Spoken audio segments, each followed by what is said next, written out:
Berarti kita berangkat dari rumusan masalah gitu. Termasuk nanti ada ragam semiotiknya. Di situ ada ragam semiotik analisis, ragamnya ada semiotik deskriptif. Nah, nanti Anda tahu bahwa ke bab 3-nya saya menjelaskan itu di mana ya. Saya memilih itu dasarnya apa gitu. Nih kan ada tuh deskriptif.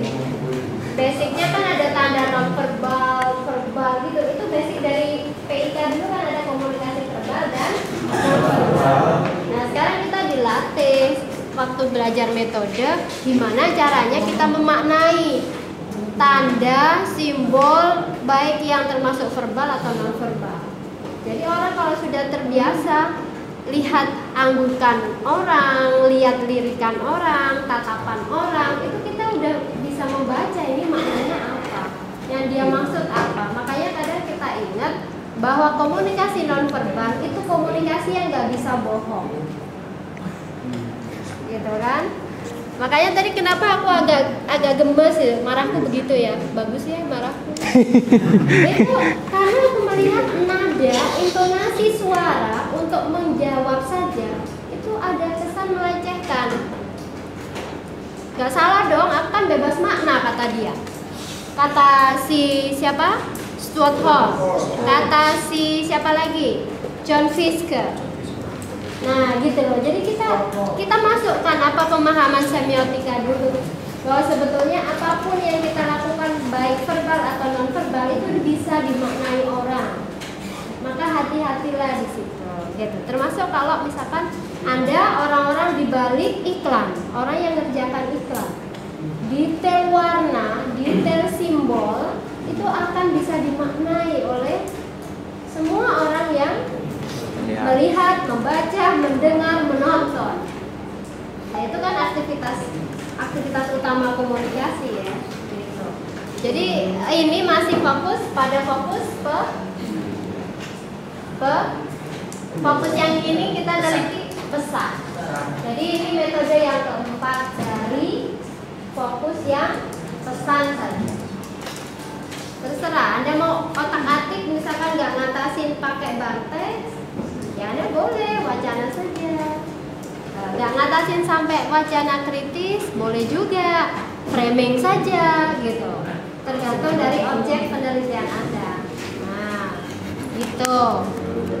Ayo, ada yang belum ngerti silakan tanya, apalagi yang mau neliti soal pesan. Nanti kalau ditanya semiotika apa ngerti nggak?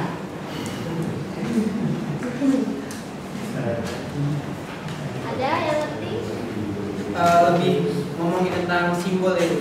Terus kita kira-kira bisa ngungkap apa? Ngungkap apa? Makna di balik simbol. Gimana rumusan masalahnya tadi Mari? Yang sultan ya? Ya. Sultan. Kalau misalnya dari saya tentang foto Sri Sultan Hamengkubuwono yang ke-10 tadi,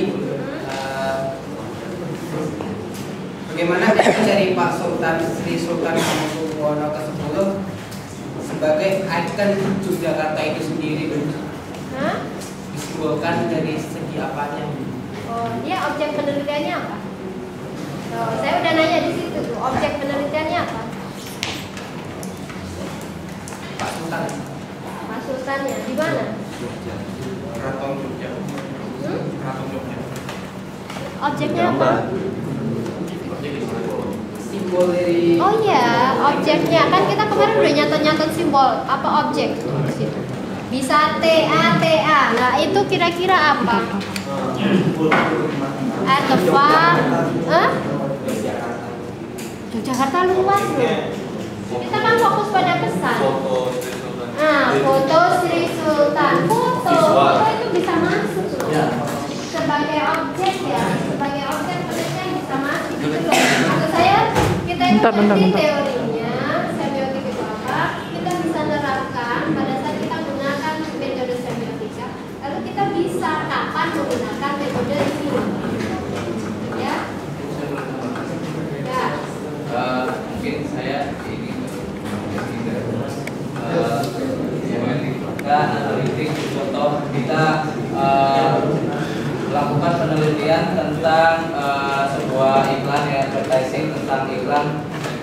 kopi. Nah di situ kan dia kita teliti di situ ada tagline bongkar kebiasaan lama. Terus nanti ada di dalam itu menggunakan Iwan Fals ya, yang kebetulan figurnya sudah banyak pengikutnya lah, banyak penggemarnya. Bagaimana dia mengucapkan kopinya orang Indonesia, bongkar kebiasaan lama. Nah makna dari objek yang dia katakan bongkar kebiasaan lama, mungkin kalau secara matematik nanti judulnya seperti masyarakat sudah biasa minum kopi ini, ya coba dibongkar dengan kita minum kopi. Sudah ada yang nanti belum? Ya itu kenapa nggak diteliti? Kan belum setelah dulu juga kan. Ya udah teliti aja. Kalau masalah tuh ada si tapi dia kuantitatif, tapi parameternya menurut satu komunitas kantor sebuah kantor. Oh iya kan itu respondennya. Kan Anda punya alternatif untuk meneliti objek yang sama dengan paradigma yang berbeda. Paradigma kita berarti menganggap itu kalau semiotika paradigmanya yang apa? Bisa konstruktivis, bisa kritis. Berarti sesuai dengan paradigma penelitian metode penelitian kualitatif ini, ya kan? Ya gitu loh. Jadi Anda bisa saja objeknya sama, tapi arah yang mau diteliti berbeda, menuntut metode yang berbeda. Itu bisa Anda pakai untuk penelitian kuanti, mata kuliah kuanti bisa untuk gitu. Coba ada yang bisa jelaskan 1, 2, 3. Yang Peirce, karakteristik Peirce itu kayak apa? Ada tuh bukunya.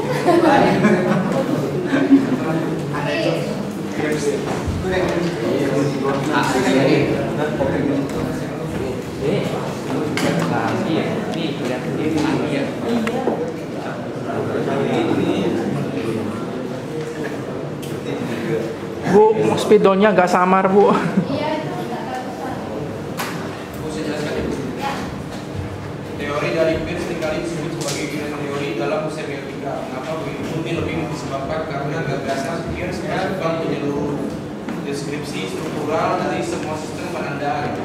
Peirce ingin mengidentifikasi partikel dasar dari tanda dan menggabungkan kembali semua komponen dalam struktur tunggal. Buat Anda tahu referensiman menurut Charles S. Peirce adalah sesuatu yang bagi seorang mewakili sesuatu yang lain dalam beberapa hal atau kapasitas. Sesuatu yang lain itu oleh Peirce disebut interpreter, dinamakan sebagai interpreter dari tanda yang pertama pada gilirannya akan mengacu pada objek tertentu. Dengan demikian menurut Peirce buat Anda atau representative memiliki relasi triadik langsung dengan interpreter dan objeknya. Apa yang dimaksud dengan proses semiosis merupakan suatu proses yang memadukan entitas berupa representative dengan entitas lain yang disebut sebagai objek. Proses ini oleh Peirce disebut sebagai simplifikasi.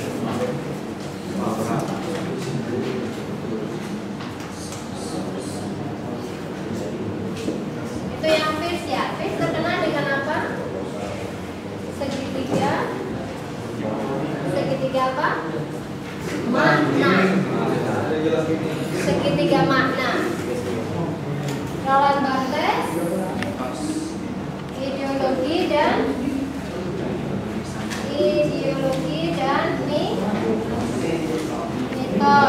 Ini denotasi dan konotasi. Saussure, Umberto Eco, sampai catat-catat yang lain. Apa lagi? Umberto Eco ya. Bodoh masukin dong. Apanya? Makanya jangan duduk belakang. Tadi duduk belakang. Gitu loh. Jadi Anda nih waktunya untuk membuat rangkuman bisa ngerjakan bab 3. Jadi tugasnya yang untuk UAS itu kan ada cicil. Sekarang ngerjakan bab 1. Nextnya boleh yang paling mudah misalkan bab 3. Bab 3 kan tinggal ngasih penjelasan-penjelasan. Bab 3 itu metodologi. Berarti bicara apa? Cara menelitinya, tahapan-tahapan penelitiannya. Nah, itu disesuaikan dengan apa? Rumusan masalah. Kalau yang rumusan masalah studi kasus sudah saya terangkan, tidak seperti ini bab 3-nya. Ada bagian-bagian yang berbeda. Studi kasus, siapa tadi? Studi kasus. Siapa lagi? Studi kasus, studi kasus. Masnya apa? Studi kasus. Nggak pakai yang ini. Jadi ada hal-hal yang berbeda. Ini berarti karena kan ini pesan. Kalau di sini ini ada namanya subjek penelitian. Di sini bukan unit analisis tapi batasan konsep. Itu yang Studi kasus Ini kita sekarang lagi bicara yang fokus pesan. Fokus pesan itu bisa framing. Terus apa lagi? Semiotik, wacana British. Bab 3-nya sama kayak begini. Bab 3-nya sama kayak begini. Yang komunikator fokus pada komunikator yang studi kasus, yang etnografi komunikasi, yang studi pemanaan pada pendengar, studi pemanaan pada penonton, pakai yang ini. Karena di situ nanti ada jelaskan ada subjek penelitian, wakil dari ini, wakil dari ini, wakil dari ini, namanya siapa, siapa mereka, tugasnya apa, ya. Iya. Lalu ada batasan konsep. Batasan konsepnya di situ ada apa? Pemahaman, ekspektasi, terus apa? Jingle, iklan. Nah, kayak gitu kan? Itu namanya dijelaskan. Nah, di fokus balik lagi ke pesan, ada kan di metodologi penelitian Anda harus menjelaskan sifat penelitian Anda ini apa. Jadi Anda tinggal jelaskan gini, penelitian ini berjudul ini, yaitu untuk mengetahui gambaran ini. Menurut siapa yang menjelaskan definisi deskriptif? Karena penelitian Anda deskriptif, Anda jelaskan bahwa penelitian ini adalah deskriptif, tapi yang deskriptif kualitatif. Mulai yang menjelaskan deskriptif kualitatif begini.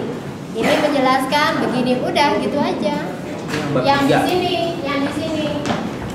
Nah, metode penelitian juga begitu. Karena fokus penelitian ini mengungkap akan makna, ya kan, penggunaan ambasador. Itu kan dia termasuk si Iwan Fals itu termasuk apa kalau dalam Islam? Ya, ambasador, makna dari si siapa Iwan Fals dalam iklan, fokusnya dalam iklan. Kalau di sini ya, bukan strategi periklanan, bukan. Kalau strategi periklanan boleh studi kasus pada tim kreatif iklan kopi apa itu. Tapi kalau ini kita boleh menelitinya dari unsur pesan, kita mengungkap makna. Karena penelitian ini mengungkap pada makna, maka metode yang paling tepat digunakan adalah metode semiotik. Gitu loh, maksud saya Anda tahu jelaskannya semiotik itu di sini. Jadi metodenya yang dipakai dalam penelitian ini adalah semiotik. Metode analisis semiotik menurut siapa? Sobur, menurut Fischel, menurut ini adalah begini gitu. Jadi ini lebih mudah dulu sebetulnya ya Anda lakukan. Bab 2 ntar aja nggak apa-apa terakhir, karena bab 2 kan ngutip semua nanti harus cocok dengan batasan konsep Anda. Gitu. Objek penelitiannya Anda tinggal jelaskan. Objek penelitian ini adalah sosok Sri Sultan dalam foto, sosok Iwan Fals dalam iklan, gitu loh. Di sini, makanya tadi kalau ada satu judul saja, kelompok ini bertugas menjelaskan ke kita semua bahwa oh itu dijelaskan di sini. Contohnya itu foto Sri Sultan. Foto Sri Sultan itu sebagai objeknya loh yang kita mau teliti. Terus apa yang mau kita ungkap maknanya? Maknanya penggunaan foto Sri Sultan itu. Oh boleh ya gitu, boleh gitu loh. Jadi di sini dijelaskan ya. Teknik pengumpulan datanya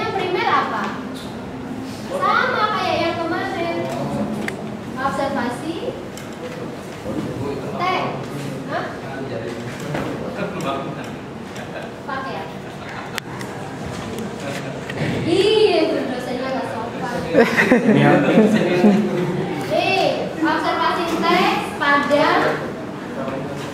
apa titik-titik. Sekundernya kepustakaan pasti. Anda ingat di situ tadi ada ruang lingkup semiotik itu kita kaitkan dengan kultur, kita kaitkan dengan apa? Sosial, ideologi, situasi sosial masyarakat, ya kan? Terus apa lagi? Budaya. Berarti di sinilah kita pengen menunjukkan bahwa kepustakaan kita gunakan untuk teknik pengumpulan data sekunder. Contohnya apa? Saya pengen neliti, bongkar mitos tentang mitos tentang bidadari dalam iklan Aspeksi bidadari turun. Dan bidadari jatuh. Bidadari kan pakai sayap ya. Tapi kok bidadari itu ya di gambarnya kayak gitu ya.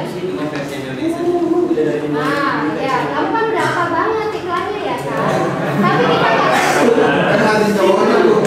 kita tidak terbiasa untuk ungkap maknanya.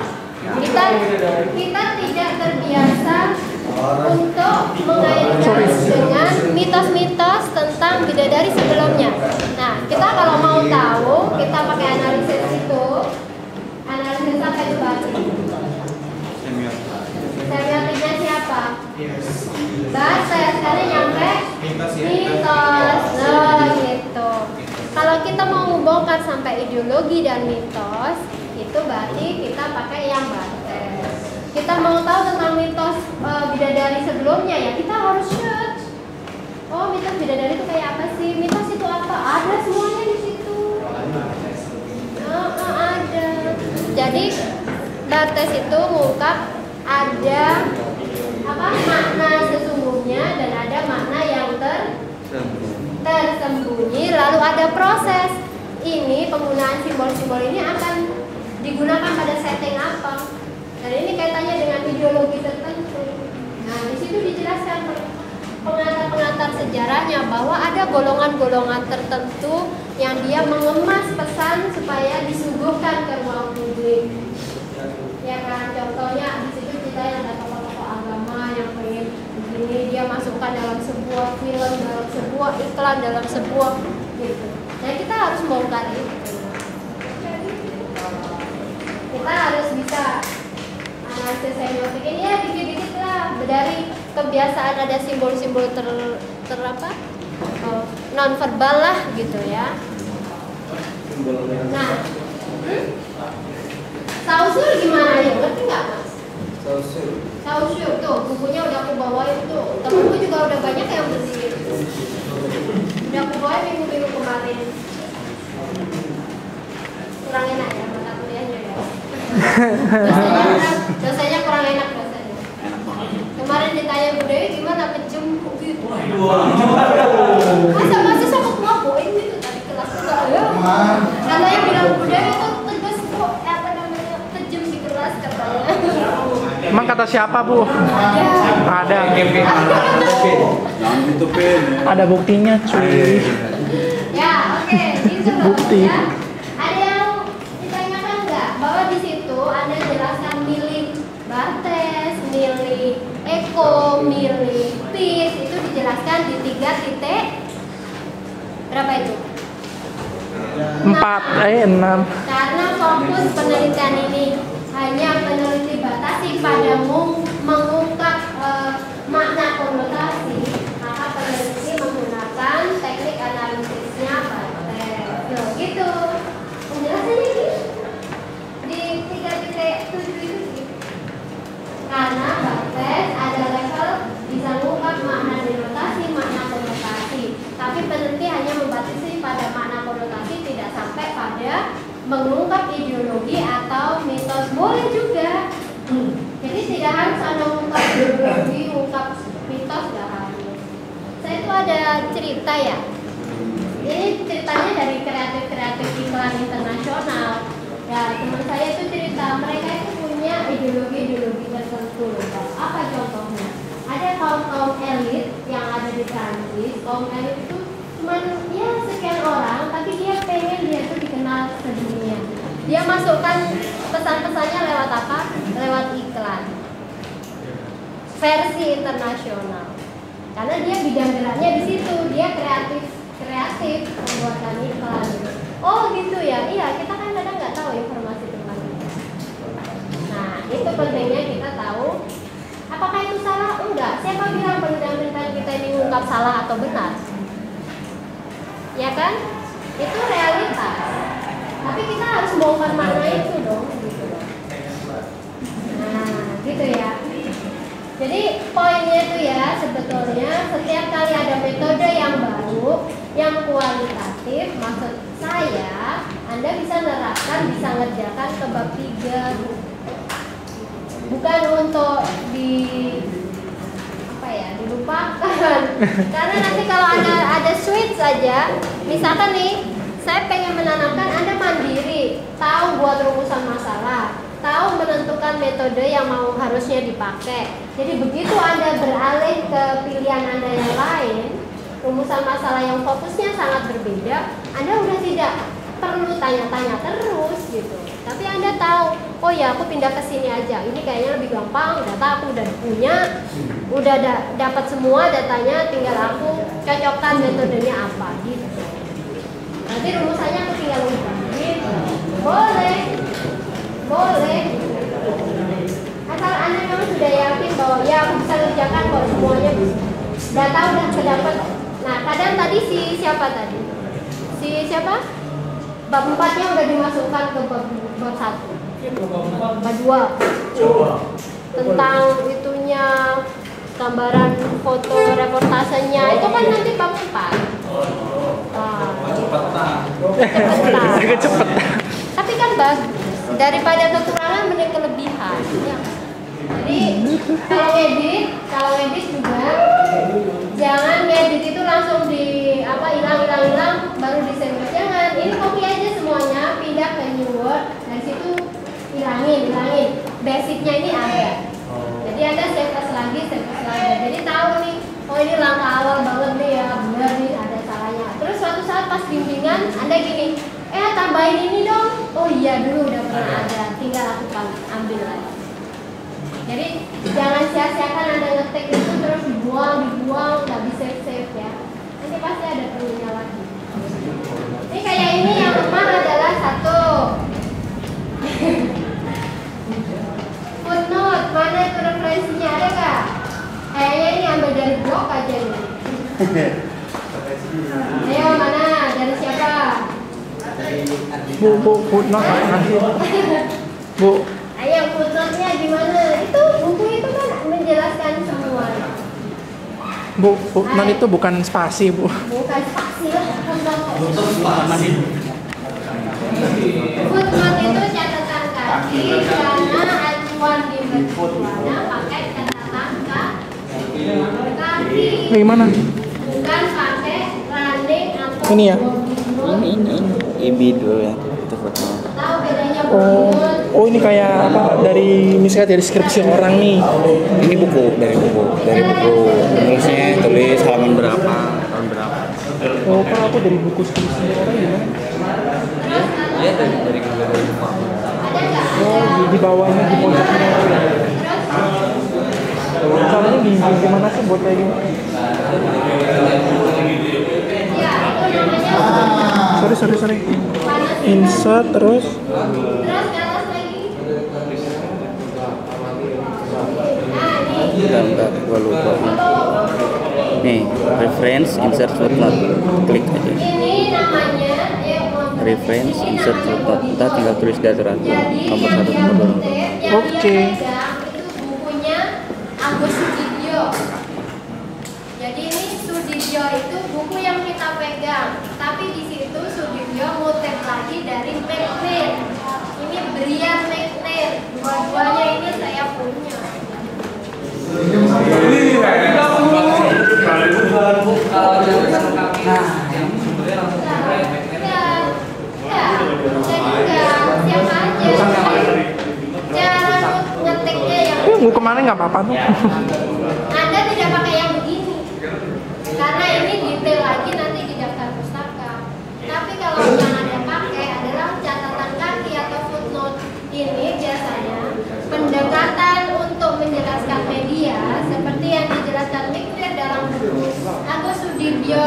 judulnya ini kasih yang satu insert footnote 7 gitu ya. Maka di bawah sendiri akan ada tulisan yang perlu ada tulis.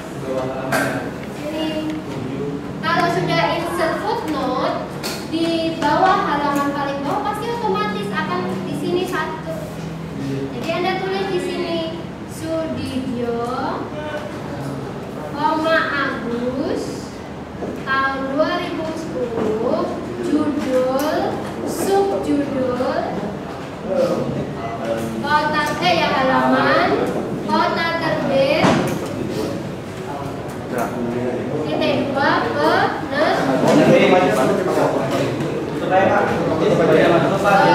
ya tulis semua ini. Ya itu footnote. Ketutupan kepala.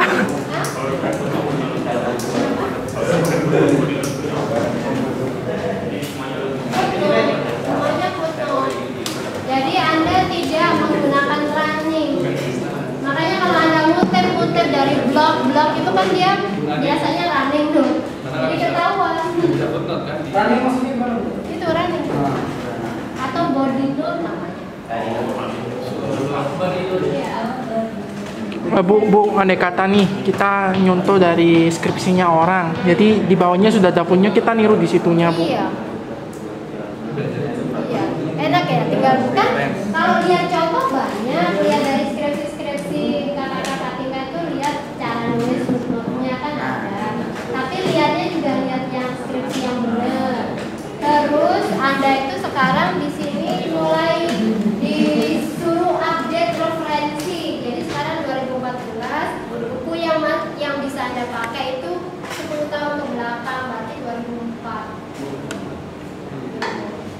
Dan minimal 15 buku. Percaya deh kalau Anda ngikutin itu bab 1 sampai bab 3 itu udah lebih dari 15 buku. Percaya. Ini semiotik aja nih bab 3. Deskriptif ini Anda ngutip 3 buku. Sini semiotik aja itu udah ada berapa? Sobur ada, siapa itu namanya? Alex Sobur ada, Rahmat Kriyantono ada, Denzin Lincoln ada, Alex Sobur ada, Analisis Wacana Erianto ada, Indiawan Seto ada, Bartes ada. Ya. Download e-booknya banyak. Umberto Eco ada bukunya, Bartes ada bukunya, mitologisnya Beto ada gitu, Bartes ada. Jadi banyak kok. Ini kalau Anda ikutin aja di sini, oh bisa 15 buku sendiri. Beneran. Wow. Ini kan nanti ada setelah jelaskan sutip, gitu kan? Unit analisisnya apa? Grafik, gambar, gitu kan? Kalau ini ya, tadi kayak foto sultan, tadi kan gambar, warna. Ini kan ada. Ini nggak jelas. Ya. Apa? Running. Oh itu, tapi kita nggak pakai itu. Berarti kalau ini bukunya siapa yang kita kutip? Bukunya siapa? Sudibyo.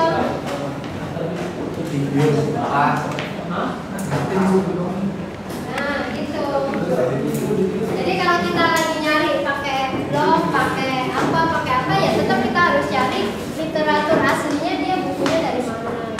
Kalau kita malas ngetik ya memang boleh mungkin, cuman kita harus tahu dia ambil dari mana dan bisa dipertanggungjawabkan, ya. Oke. Tuh kan ada pendekatan politik ekonomi. Jadi kalau kita mengungkap kekuatan ekonomi politik, berarti kira-kira pakai yang siapa? Berarti kita mengungkap apa? Ideologi siapa pakai? Nah, gitu loh. Ya. Poinnya Anda jelaskan itu kalau pas presentasi gitu.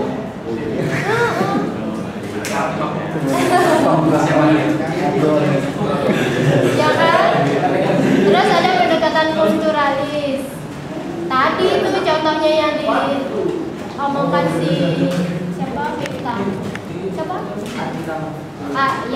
pertama itu yang kulturalis, karena dia kaitkan dengan budaya-budaya keraton. Nah, gitu loh.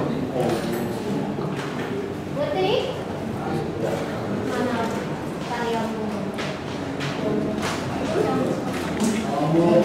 Nilainya apa ya?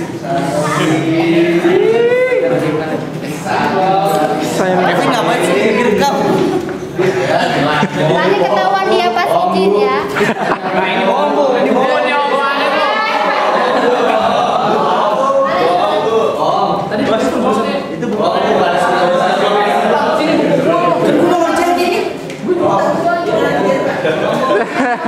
Luper. Apa-apa ya? Udah sekarang kalau bagi yang bakat Buruan, Mas. Kenji, sulap Ken. yang sudah bisa saya Look, sulap. bisa dilanjutkan ke bab 3. Bab 3 dulu. Buruan, makanya buruan. Bab 2 saya. Nah, bab 2 selengkapnya. Kalau kita kan jadikan saya ya, silakan. Udah selesai, Bu. Punya saya itu ya.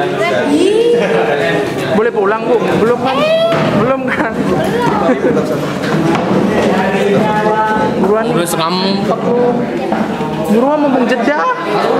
Ya udah.